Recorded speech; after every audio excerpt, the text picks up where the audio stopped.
Good morning dear student.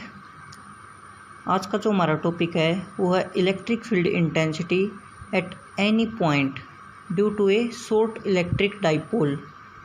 मतलब जब हमने स्टूडेंट दो टॉपिक किए थे, एक किया था कि हमारे पास कोई डाइपोल है, हमारे पास क्या है, कोई डाइपोल दे रखा है और इस डाइपोल की बिल्कुल एक्सियल लाइन पर इलेक्ट्रिक फील्ड क्या होगी।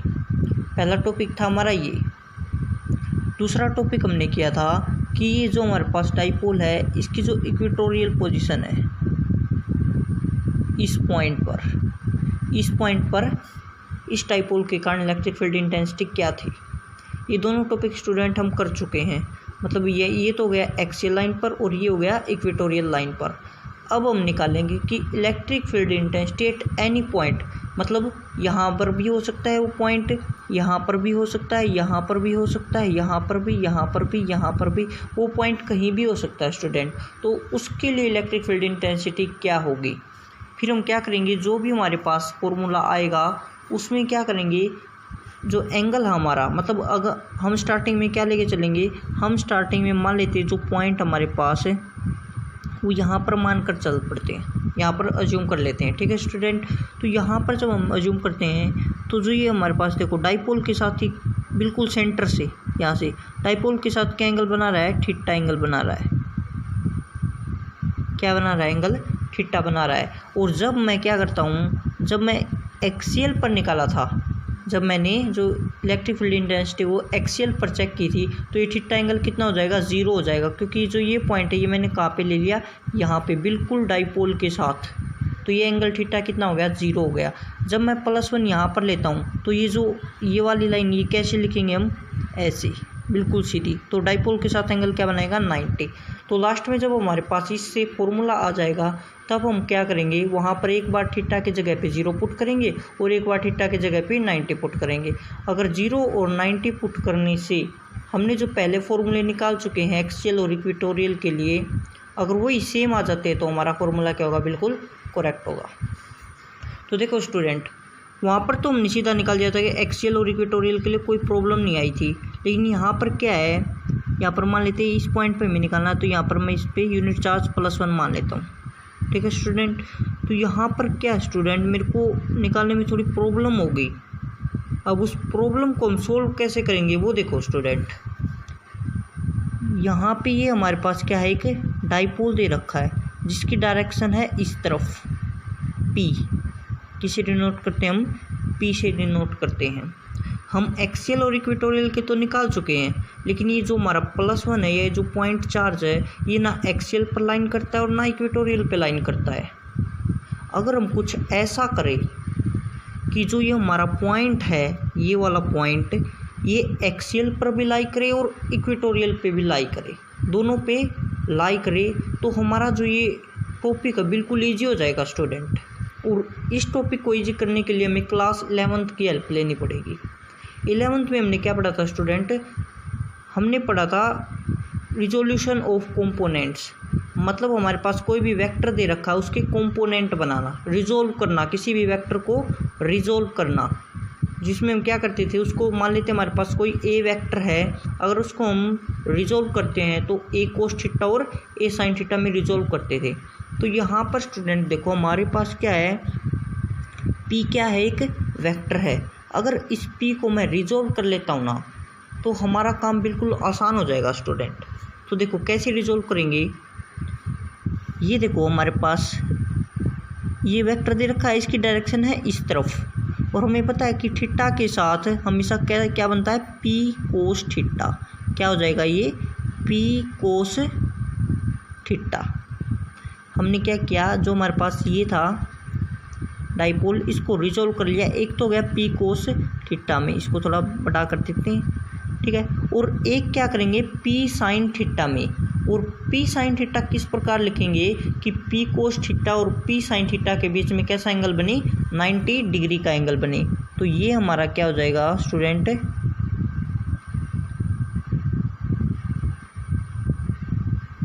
ये हो गया पी साइन थीटा। अब हमने क्या किया स्टूडेंट, जो हमारे पास माइनस क्या प्लस क्या था, ये जो डाइपोल ये वाला दे रखा है, इसको दो कंपोनेंट में रिजोल्व कर लिया, पी कोस थीटा और पी साइन थीटा में। अब हमारे पास केवल ये ही दो बचे हैं। अब ये क्या हो गया, बिल्कुल ख़त्म हो गया स्टूडेंट। ठीक है, जैसे हमारे पास 10 रुपये होते ना, मान लेते हमारे पास ये क्या है, ये 10 रुपये हैं, 5 रुपये मैंने इसको दे दिए, 5 रुपये मैंने इसको दे दिए, तो ये 10 रुपये क्या हो जाएंगे, ख़त्म हो जाएंगे, क्योंकि 5 में क्या हो गए, रिजोल्व हो गए। तो ऐसे ही क्या होता है, मान लेते हमारे पास ये पी था, इसको दो कंपोनेंट में रिजोल्व कर लिया, पी कोस थीटा और पी साइन थीटा। ठीक है स्टूडेंट। अब देखो स्टूडेंट, जो हमारे पास ये चार्ज है, ये क्या है, पॉइंट चार्ज है, ये बिल्कुल इस पी कोस थीटा पर लाई कर रहा है। ये क्या है, बिल्कुल इस पी कोस थीटा पे लाई कर रहा है। जैसे हमारे पास एक्सेल लाइन में हमने पढ़ा था, ये हमारे पास क्या था, एक डाइपोल माइनस क्या और प्लस क्या ये था, और कोई चार्ज यहाँ पर था। तो ये क्या है, देखो बिल्कुल इस डाइपोल पर लाई कर रहा है, बिल्कुल इसकी सिधाई में पैरेलल दे रखा है। तो सेम यहाँ पे क्या है, पी कोस थीटा के बिल्कुल क्या दे रखा है, ये पैरेलल दे रखा, बिल्कुल इसकी ऊपर दे रखा, बिल्कुल इसके। ठीक है, और ये देखो स्टूडेंट, इक्वेटोरियल में हमने क्या पढ़ा था, इक्वेटोरियल में हमने पढ़ा था कि डाइपोल और इस पॉइंट चार्ज के बीच में एंगल कितना होता है, 90 डिग्री का होता है। और ये जो पी साइन थीटा ना, ये पी साइन थीटा और इस पी कोस थीटा के बीच में एंगल कितना है, 90 डिग्री है। कितना है एंगल, 90 डिग्री। तो ये +1 और इस पी साइन थीटा के बीच में भी क्या हो जाएगा, 90 डिग्री का एंगल हो जाएगा स्टूडेंट। क्या कर दिया हमने, अब इसको दो कंपोनेंट में रिजोल्व कर दिया, पी कोस थीटा और पी साइन थीटा। इस पी कोस थीटा वाले डाइपोल के लिए तो ये पैरेलल के केस में आ गया, और पी साइन थीटा वाले डाइपोल के लिए ये परपेंडिकुलर के केस में आ गया 90 डिग्री का। और पैरेलल के लिए और परपेंडिकुलर के लिए, मतलब एक्सियल और इक्वेटोरियल के लिए हम इलेक्ट्रिक फील्ड इंटेंसिटी निकाल चुके हैं स्टूडेंट। हमने क्या पढ़ा था, देखो यहाँ पर जब एक्सियल था तो यहाँ पर जो इलेक्ट्रिक फील्ड इंटेंसिटी थी उसकी जो डायरेक्शन थी वो क्या थी, बिल्कुल ऐसे जा रही थी। हमने पढ़ा था कि जैसे डाइपोल की ये होती है तो इलेक्ट्रिक फील्ड इंटेंसिटी की क्या मिली थी हमें, ये मिली थी, बिल्कुल इसकी पैरेलल। ठीक है, तो यहाँ पर भी क्या होगा, इस dipole P cos theta dipole के कारण जो इलेक्ट्रिक फील्ड इंटेंसिटी वो बिल्कुल इसकी क्या होगी, पैरेलल ऐसे होगी स्टूडेंट। इसको नाम दे देते हैं हम, पैरेलल है तो ये ई पैरेलल के नाम से। ठीक है स्टूडेंट। और इक्वेटोरियल वाले में क्या पढ़ा था स्टूडेंट, हमने उसमें पढ़ा था हमने कि जो इलेक्ट्रिक, ये जो हमारा डाइपोल है इसकी डायरेक्शन तो इस तरफ है, और जो इलेक्ट्रिक फील्ड इंटेंसिटी आई थी उसकी डायरेक्शन किस तरफ थी, इस तरफ थी, क्योंकि हमारे पास जो E1 कोस थीटा और E2 कोस थीटा दोनों इसी तरफ बचे थे, E1 कोस थीटा और E2 कोस थीटा। तो हमारे पास इलेक्ट्रिक फील्ड की डायरेक्शन तो इस तरफ थी और डाइपोल की डायरेक्शन इस तरफ है, दोनों क्या बिल्कुल एक दूसरे के अपोजिट थी।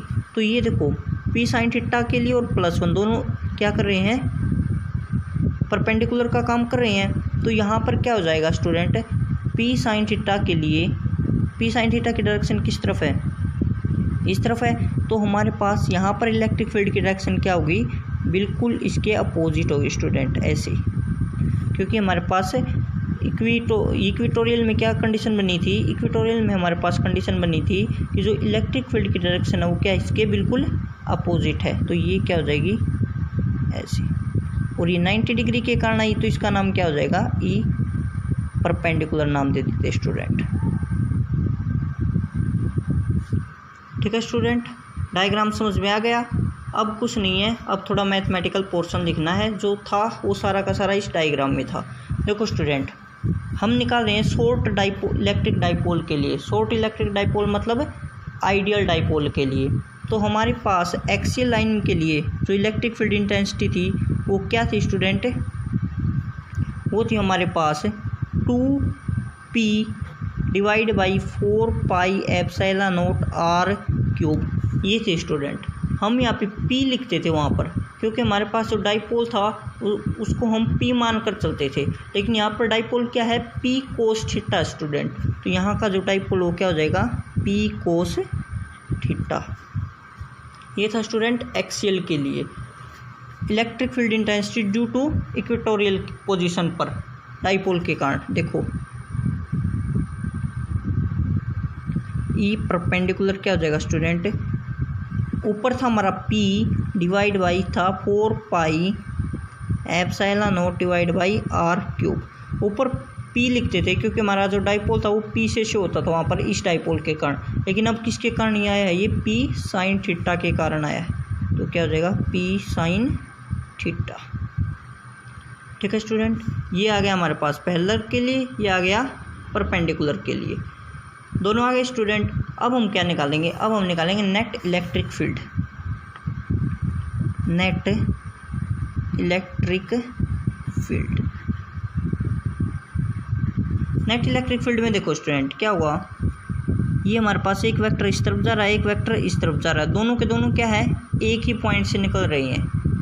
11th क्लास में स्टूडेंट हमने पैरेललोग्राम लॉ पढ़ा था, vector addition, law of parallelogram vector addition. हमने वहाँ पर पढ़ा था कि अगर दो वेक्टर एक ही पॉइंट से निकल रहे हैं, दो वेक्टर एक ही पॉइंट से निकल रहे हैं, तो उनका जो रिजल्टेंट होगा वो भी उसी सेम पॉइंट से निकलेगा। तो ये क्या हो जाएगा स्टूडेंट, इनका रिजल्टेंट हो जाएगा। पहले क्या करते हैं, पैरेललोग्राम पूरा कर लेते हैं, ये वाला, ये हमने क्या किया, पैरेललोग्राम पूरा कर लिया, और तो इनका जो रिजल्टेंट है वो क्या हो जाएगा, ये हो जाएगा। ठीक है स्टूडेंट, इस वेक्टर और इस वेक्टर के बीच में जो एंगल वो कितना है, 90 डिग्री का है, क्योंकि ये पैरेलल के लिए परपेंडिकुलर के लिए, तो ये 90 डिग्री का हो जाएगा दोनों के बीच में। ठीक है, ये हो गया इनका रिजल्टेंट। तो रिजल्टेंट निकालेंगे नेट इलेक्ट्रिक फील्ड, मतलब इनका रिजल्टेंट कितना आएगा दोनों का, तो कितना हो जाएगा स्टूडेंट, क्या होता है हमारे पास formula, A square plus B square plus 2ab cos theta, ये होता है अंडर द रूट। मैं फॉर्मूला लिख देता हूँ, हम निकालते थे वहाँ पे आर स्क्वेयर बराबर हो जाएगा A square plus B square plus 2ab cos of theta. ठीक है स्टूडेंट, ए और बी हमारे पास क्या होते हैं, दो वेक्टर होते हैं, और थीटा क्या होता था, इन दोनों वेक्टर के बीच का एंगल होता था। यहाँ पर एक वेक्टर हमारे पास ई पैरेलल और दूसरा क्या है, ई परपेंडिकुलर है, और इसके बीच का एंगल कितना है, 90 डिग्री का है। तो हमारे पास जो नेट इलेक्ट्रिक फील्ड है वो कितनी हो जाएगी, आर का स्क्वायर था तो ई का स्क्वायर, ए का स्क्वायर मतलब ई पैरेलल का स्क्वायर, बी का स्क्वायर मतलब ई परपेंडिकुलर का square, plus 2ab cos theta. Theta क्या है, एंगल, दोनों वेक्टर के बीच का एंगल, यहाँ पे एंगल कितना है, 90 डिग्री का है, और कोस 90 कितना होता है, 0 होता है, तो हम लिख देंगे प्लस हो गया 0। यहाँ पे देखो स्टूडेंट, ई पैरेलल क्या है, 2p cos theta divide by 4 epsilon naught r cube, 2p cos theta divide by 4 epsilon naught r cube, plus इस सारे का हो गया square, plus p sine theta divide by 4 epsilon naught r cube, इस सारे का स्क्वायर। और यहाँ पर ई स्क्वायर है तो ई रख के, और यहाँ पे क्या लेंगे, रूट लेंगे। ठीक है स्टूडेंट, ये हो गया रूट। यहाँ पर देखो अब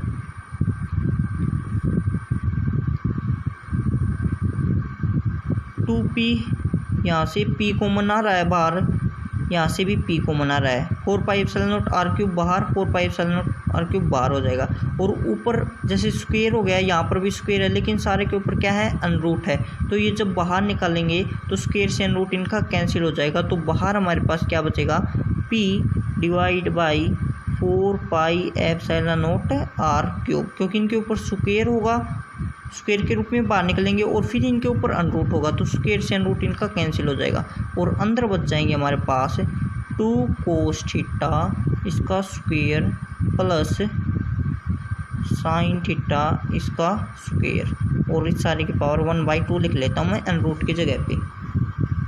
तो यहाँ से क्या हो जाएगा हमारा, p divide by 4 epsilon naught r cube, 4 cos square theta plus sine square theta 1/2। ठीक है स्टूडेंट, यहाँ से क्या हो जाएगा, p divide by 4 epsilon naught r cube, यहाँ पे देखो student 4 cos square theta plus sine square theta, इसको लिख सकता हूँ मैं 3 cos square theta plus cos square theta plus sine square theta, इस सारे की पावर हो गई 1/2। अब cos square theta plus sine square theta क्या होता है, 1 होता है। ठीक है स्टूडेंट, तो आगे देखो तो क्या हो जाएगा स्टूडेंट, यहाँ पर हो जाएगा हमारा P divide by 4 pi epsilon naught r cube, यहाँ पे आ जाएगा 3 कोस स्क्वायर थीटा प्लस 1 और इस सारे की पावर हो गई 1/2। ये हमारे पास क्या आ गई स्टूडेंट, ये हमारे पास आ गई net electric field intensity due to short dipole at any point, किसी भी पॉइंट के ऊपर। ये क्या हमारे 1/2 है। ठीक है स्टूडेंट, अब हम करके देख लेते हैं जो हमने पैरेलल के लिए और इक्वेटोरियल पर जो इलेक्ट्रिक फील्ड इंटेंसिटी निकाली थी वो चेक करके देखते हैं कि हमारी ठीक आ रही या नहीं आ रही है। देखो स्टूडेंट, ये हमारा क्या था, डाइपोल था, माइनस क्या और प्लस क्या। ठीक है, यहाँ पर हमारे पास क्या है, +1 चार्ज रखा हुआ है, तो मुझे यहाँ पर देखनी है। तो डाइपोल और इस पॉइंट के बीच में एंगल कितना है, 0 है। ठीक है, तो थीटा की जगह पे हम क्या रखेंगे, 0 रखेंगे। ठीक है स्टूडेंट, लिखेंगे क्या, when the point S lie on the axial point, when the point, या हम कह सकते हैं when the unit charge lie on the axial position, axial पर लाई करेगा तो थीटा क्या हो जाएगा, 0। तो इलेक्ट्रिक फील्ड क्या हो जाएगी, E बराबर हो जाएगा हमारा P divide by 4 pi epsilon naught r cube 3 cos square 0 + 1 under the root, या 1/2। अब कोस 0 क्या होता है, 1 होता है, तो 3 + 1 कितना हो जाएगा, 4 हो जाएगा। ऊपर क्या है, 1/2 पावर है, तो 4 का √ क्या हो जाएगा, 2 आ जाएगा। तो electric field intensity eight axial position 2P divide by 4 pi epsilon naught r। और ये स्टूडेंट हमारी उस केस में आई थी। अब निकाल लेते हैं इक्वेटोरियल पोजीशन के ऊपर। इक्वेटोरियल पोजीशन के ऊपर क्या था स्टूडेंट, कि जो हमारा थीटा था वो कितना था, 90 डिग्री का था। ये +1 हो गया, ये जो एंगल था हमारा ये कितना था, 90 डिग्री का था, ये वाला। ठीक है स्टूडेंट, तो E डिवाइड बाई, इस फॉर्मूले में पुट करेंगे, P divide by 4 pi epsilon naught r cube 3 cos square 90 + 1। ये क्या हो जाएगा, P divide by 4 pi epsilon naught r cube cos 90 0, तो अंदर बच गया +1 की 1/2। तो कितना हो गया, P divide by 4 pi epsilon naught r cube. और ये हमारी क्या थी स्टूडेंट, इक्वेटोरियल पोजीशन के ऊपर शॉर्ट डाइपोल के कारण इलेक्ट्रिक फील्ड इंटेंसिटी थी। तो हमने क्या किया स्टूडेंट, एक्सियल लाइन पर भी निकाल लिया, इक्वेटोरियल लाइन पर भी निकाल लिया, और एट एनी पॉइंट के ऊपर भी निकाल लिया। यही बिल्कुल 3 टॉपिक स्टूडेंट बिल्कुल सेम 3rd यूनिट में पढ़ेंगे हम मैग्नेटिक फील्ड के लिए। तो इनको अच्छी तरह से ध्यान रखना, वहाँ पर हम क्या करेंगे, डायरेक्ट करेंगे, वहाँ पर इतना एक्सप्लेनेशन नहीं होगा। ठीक है स्टूडेंट, थैंक यू।